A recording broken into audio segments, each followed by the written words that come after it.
Well, we certainly will stay on the devastation in KZN for you here on ENCA. It certainly has been a devastating week for the people of the province after those floods and all the lives lost and the hundreds of people displaced. The organisation, the We Are South Africans Foundation, wasting no time in ensuring that they're doing everything they can during this difficult time. Foundation founder Gilbert Martin joining us this afternoon here on Today. Hello to you, Gilbert. So everyone doing whatever they can, and I'm sure it's very, very much appreciated. What is your organisation doing? Good afternoon. Yes, so these things are horrid. I think you can see all the other foundations on the ground, GIFT, and plenty more trying to raise whatever they can to help. So we immediately contacted our partners from the riots. We established base of operations in two places of the province, one more secure than the other, just in case anything should further erupt as it did in July.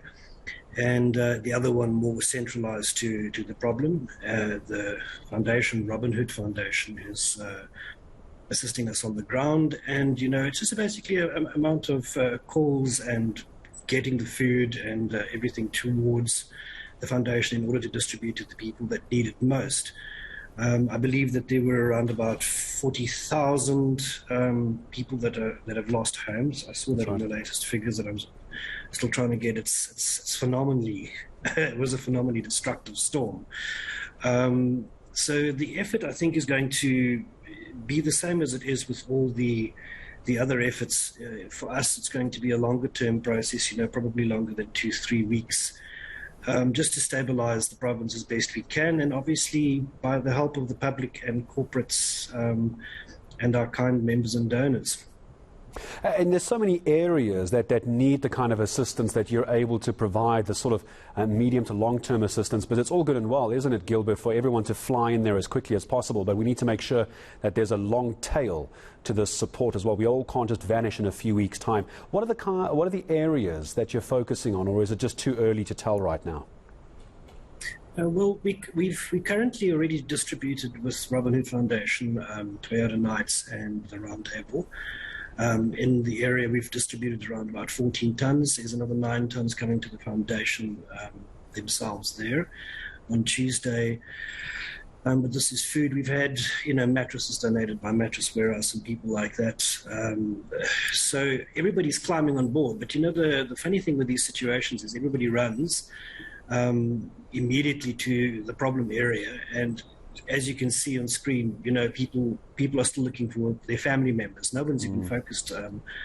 They're still counting the damage. So we usually always sit in the back burner and look, and then see everybody runs in, and then afterwards we come in and just stabilize the situation for the longer term, as we did in the KwaZulu-Natal riots, which was, I think, a similarly destructive force as this.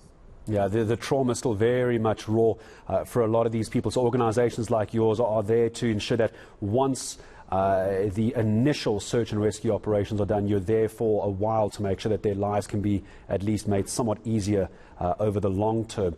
Partner-wise, you've mentioned quite a few of the partners that you're involved with, whether it's mattresses, food, blankets, all of that very necessary as well. Someone watching at home, and I get these requests on social media regularly going, please ask your guests, Gareth, how can I as an individual sitting at my home in Joburg or the Free State, Limpopo and Mpumalanga, can they get involved with your movement in any way?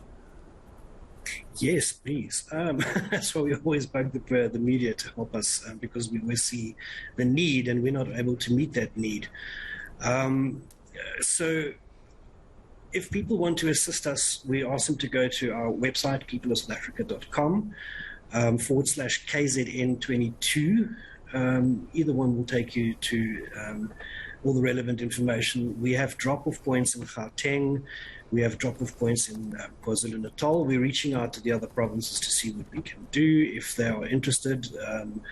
But we're asking the public in Gauteng specifically to donate, you know, blankets, clothes, non-perishable foods, baby food, baby formula, and also not expired goods into the locations which is Rhema Bible Church and Redemption Church in Greenstone. For now, we will release more, and then on the weekend we will be doing an enormous convoy drive. So any corporates that want to join with us are welcome to reach us on our email, info@peopleofsouthafrica.com. And then obviously the general thing is, if you don't want to drive and drop off or get involved in any way, donations are extremely needed. There's logistics, there's a whole lot of costs involved in these situations, and whatever organization you choose to deliver that, get in there and help them now so that we can make it easier for the people of KwaZulu-Natal.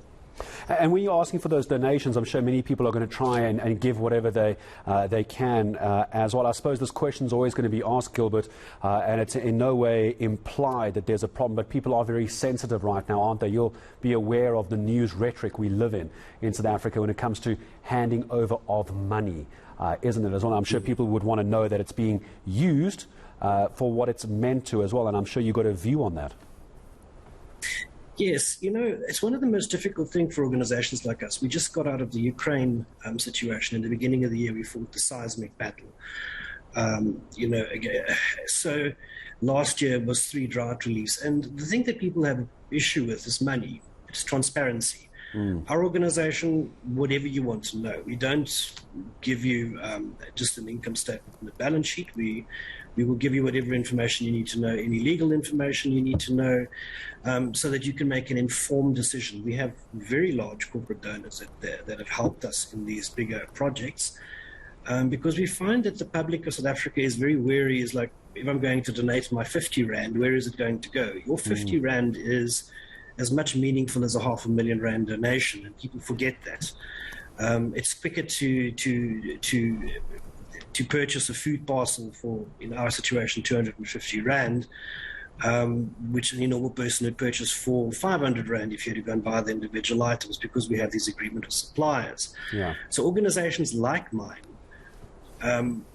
have better ways of doing things, but the trust line will always be there in this country. We're a very untrustworthy nation, and we hope that people will change their perception on that and know that in our organization, 97% of our donated funds get to where it goes. 3% is usually used for stuff we cannot find donated or sponsored, but the rest of it is carried by our other businesses. Gilbert, I need to just ask you one more time, just very briefly before I say goodbye. I may have missed the website address, and it's so important. I want people to be able to write this down. They may have missed it earlier. I certainly did. Give me the website address one more time, please. www.peopleofsouthafrica.com/KZN22. Okay, wonderful. I just want to make sure that website gets out, or else it's pointless you and I having spoken, because we need to try and get you to the support that you need. Gilbert Martin, thank you very much indeed. All the best to you and your team making a difference on the ground. We are South Africans Civil Society Movement founder Gilbert Martin joining us this afternoon.